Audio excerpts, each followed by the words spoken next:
Hey, it's Videobob. I'm here in my laundry room, and probably if you found this video, you were searching for an LG dryer that has no power. That's the problem I was having. Now, of course, the first thing you want to do is check your outlet, 220 outlet. I used a voltage checker to check to make sure it was good. It's putting out power. Dryer has no power. So, of course, what I found, like you did probably, is that the thermal fuse is probably the most likely suspect. And those are located deep down in the deep bowels of this dryer, all the way at the bottom on the back of the heating element where the power supply is. They made it impossible to get to.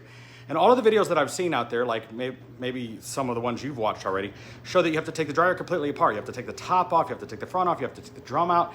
It's a huge operation to completely disassemble the entire dryer, taking the belt out and everything just to get to the back of this thing. But I have another solution that I want to show you that I don't know why anybody never thought of this, because when I was watching the video, I thought, I wonder if this would work. Check it out. Okay, my laundry is running right there, so ignore that. Okay, so what I've done is I've put the dryer on its side, and with one screw, I removed the dryer vent port. And when you do that, you can get right inside here. Now, I can't really get all the way in here with the phone, but you can see that you can reach right in there. And if you look right up there, there are your fuses right here. That's what I was trying to see. So with a little bit of flashlight and a little bit of dexterity, you can get to those and test it and change it without having to take apart the entire dryer.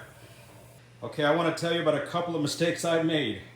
Number one, make sure to take the little carrier that see the Band-Aid on my finger? That's number one. Wear gloves, because all the metal on this is sharp. Number two, take out the little carrier that holds the water for the steam, because I spilled it and now there's water.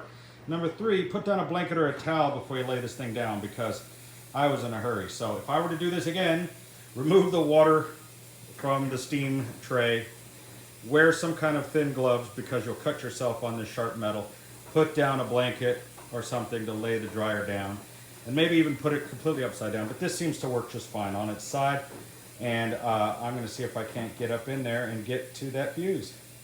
Okay, we're learning as we go. I have flipped it over on its other side, so it is on its left side. And you can see very easily, there's the fuse. I've already unplugged it. So this is much easier. I don't know why I didn't think of this the first time. Okay, once you have your fuse out, you can look at it and see which one you have. You can find these on Amazon for under 10 bucks and get it next day delivery, or maybe from a local supply house, if that is your problem. So this video is not necessarily about everything that'll fix it, but if it's your thermal fuse, there's you know what I just realized? Look at what I'm looking at right here. This is a knockout so that you can route your vent to the side. And that's an additional access point. I bet if you whack this with a hammer or something, you could knock this out pretty easy. That would give you another access point to reach in there. But really, this works perfectly. So this is not how to fix the dryer video necessarily. It's just how to get to these fuses that are in there easier. Because you can see clearly right here, you can get to both the thermal fuse and this I forget what this other one's called. But you can get to all of these different fuses fairly easily without having to take, I mean, it's not easy. There is a little bit of a rim around this so it doesn't slice you up. But I recommend wearing gloves.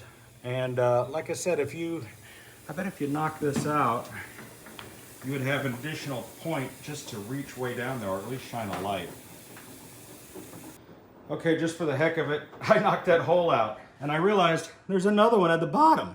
There's one on each side. I did not know that you could route your vent out. That's going to come in handy for me because I actually would like to do that.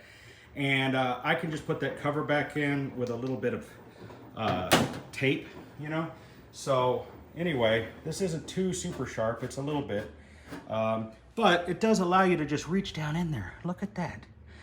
I mean, really, you could do this just, you know, without even taking that part out. You could just knock this hole out. Why all these videos, not one of them has mentioned how to do this. really reaching down in there is probably, that's the easiest way to do this. Obviously make sure it's not plugged in, but you can access all of these. So I hope this video was informative to you. Screw all those other videos that tell you to take the dryer 100% completely apart, take the drum out for hours. You can do this. This works. Thanks for watching on Videobob.